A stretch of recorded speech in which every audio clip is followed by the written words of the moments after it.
Two ladders, not one.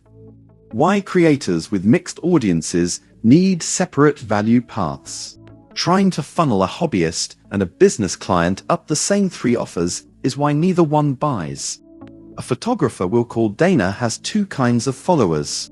One group is hobbyists who want to shoot better vacation photos on their phone. The other is small business owners who need product photography for their Shopify store. Dana built one value ladder, a $9 editing guide, a $79 course, a $409 coaching package, and watched conversion crawl. The hobbyists thought the course was overkill and the coaching price was insane. The business owners thought the $9 guide was beneath them and skipped straight past everything, unsure if Dana even did commercial work. Same audience size, same content quality, half the revenue it should have produced. The fix wasn't a better offer.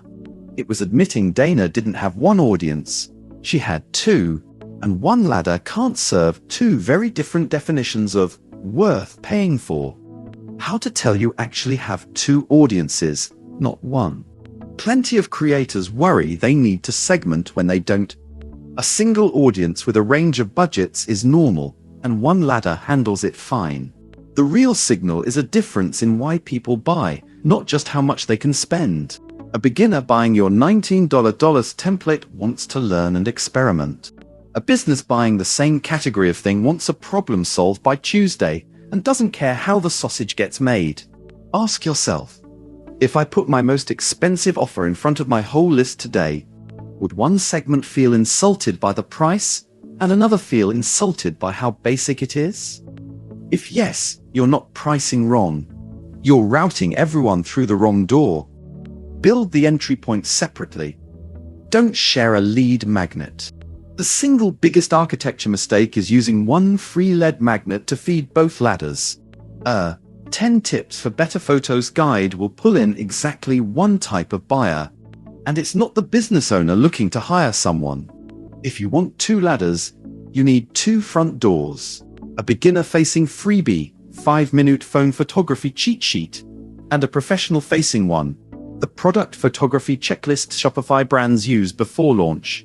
Same creator, same expertise, completely different bait, because they're fishing in different ponds. When you create your store, list both as separate free products so each one delivers instantly and starts its own email segment, rather than dumping every subscriber into one undifferentiated list. Naming does more work than price. Two products at the same $79 price point can perform completely differently just based on naming. Lightroom Presets Starter Pack reads as hobbyist. Brand photo editing system for e-commerce sellers reads as professional, even at an identical price. Name each rung for the buyer standing in front of it, not for the content inside it. The two ladders, side by side. Here's what Dana's rebuild looked like once she stopped merging her audiences. Notice the professional ladder isn't just the expensive version. It skips rungs the hobbyist ladder needs, because professional buyers move faster when the outcome is obviously worth it. Ladder A, hobbyists. Free. 5-minute phone photography cheat sheet, email capture, $15. Preset pack for casual editing, $79. Shoot like a pro on your phone, mini course, $29 month. Community membership with monthly challenges and feedback. Ladder B, professionals, businesses. Free. Product photography checklist for Shopify brands, email capture, 0 discovery call or $150 photo audit. A paid, low commitment first step. $1,200. Done for you product shoot package, $3,000 plus month. Ongoing retainer for brands launching new SKUs monthly. Both ladders end in recurring revenue. But the top rung of ladder A costs less than the second rung of ladder B. That gap isn't a mistake. It's the entire point of running two ladders instead of stretching one across a price range no single buyer type actually occupies. Running two ladders without doubling your workload. You do not need two websites or two brands. You need one storefront with clearly separated offers, and a few operational habits that keep the two paths from colliding. Write 2 lead magnets with names that signal exactly who they're for. A beginner will self-select out of a 4 brands freebie, which is a feature, not a loss.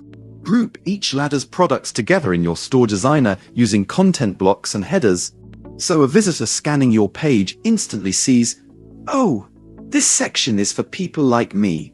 Tag or segment your customer list by which lead magnet or product someone bought first, so your broadcast emails go to the right ladder instead of blasting a $3,000 retainer pitch to someone who bought a $15 preset pack. Price each ladder's top rung independently. Don't let the professional ceiling drag your hobbyist pricing up. And don't let the hobbyist ceiling make your professional offer look underpriced. Use a discount code sparingly and only within a ladder, never across. A coupon meant to nudge hobbyists shouldn't accidentally discount your agency retainer. Review both ladders separately in your sales dashboard each month. A healthy hobbyist ladder and a struggling professional one look identical in a blended total revenue number. A blended audience number hides 2 different businesses. Split the ladder, and you can finally see which one is actually working. When to cross-sell between ladders, and when not to. It's tempting to treat your hobbyist buyers as a farm team for your professional offer. Resist most of the time. A hobbyist who bought a $15 preset pack rarely turns into a $3,000 month retainer client. Different budget, often a different life stage entirely, a student versus a founder.